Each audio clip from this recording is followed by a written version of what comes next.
सफरचंद ही वनस्पती रोझेसी कुलातील असून तिचे शास्त्रीय नाव मॅलस प्युमिला आहे.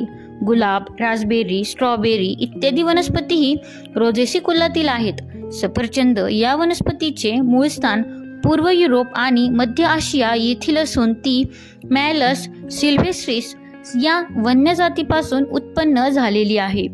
सफरचंदाची मॅलस सिल्व्हेस्ट्रिस ही जाती मध्य आशियात अजूनही वन्य स्थितीत आढळते. फळांसाठी जगात अनेक ठिकाणी मॅलस प्युमिला या जातीची लागवड केली जाते. तिचे आत्तापर्यंत सुमारे 7500 पेक्षा जास्त बागायती प्रकार विकसित केले गेले आहेत. सफरचंद हा पानझडी वृक्ष लागवडीखाली साधारणतः 2 ते 5 मीटर उंच वाढतो.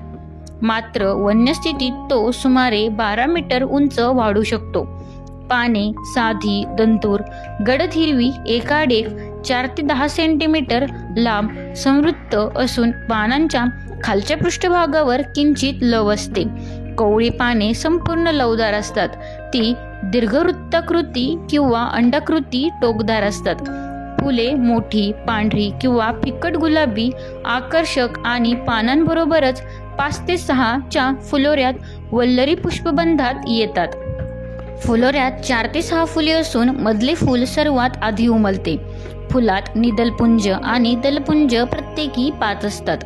फुलांत पुंकेसर सुमारे 20 असून ती निदलपुंजाला चिकटलेली असतात. जायांग अधस्त 3 ते 5 संयुक्त दलांचे असून पुष्पाधाराने वेढलेले असते. फळ आभासी, गोलसर आणि रंगाने पिवळसर, लाल किंवा गडद तांबडे असते. तसेच ते वरून मध्यभागी किंचित खोलगट आणि खालून काहीसे चपटे असते.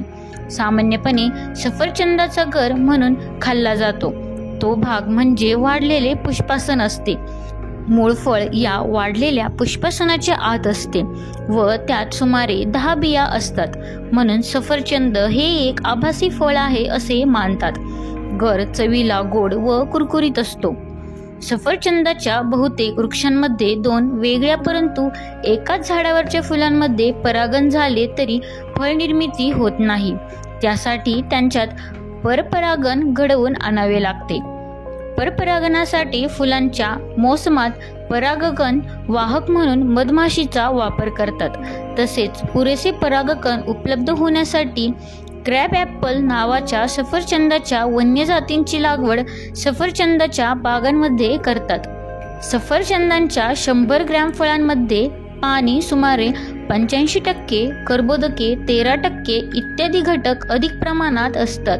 याखेरीज क जीवनसत्व आणि कॅल्शियम, मॅग्नेशियम, फॉस्फरस इत्यादी खनिजे असतात. सफरचंदाच्या मुळाची साल कृमीनाशक, संमोहक आणि थंडावा देणारी आहे. त्याचे लाकूड कठीण व मजबूत असते. त्यापासून हत्यारांचे दांडे, नळ्या, छड्या, हातोड्याची डोकी बनवितात. पिकलेल्या फळांपासून रस, वाईन, स्पायडर, शिरका, ब्रँडी तयार करतात. अतिसार, स्कर्व्ही इत्यादी आजारांवर सफरचंदे उपयुक्त समजली जातात. सफरचंदाची फळे अधिक काळ टिकतात.